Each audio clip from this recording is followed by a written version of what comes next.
શું તમે આપણા બીજ ગામમાં આવેલા કપિલેશ્વર મહાદેવ મંદિરનો ઇતિહાસ જાણો છો?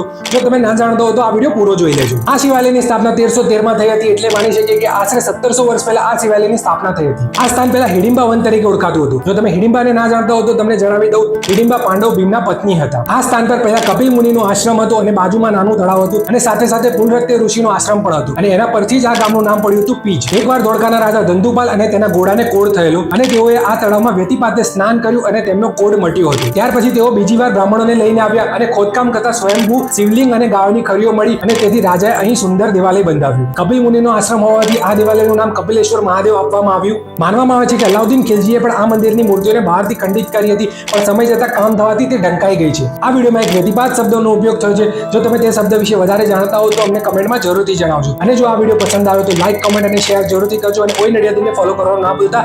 જય હિન્દ, જય ભારત દોસ્તો.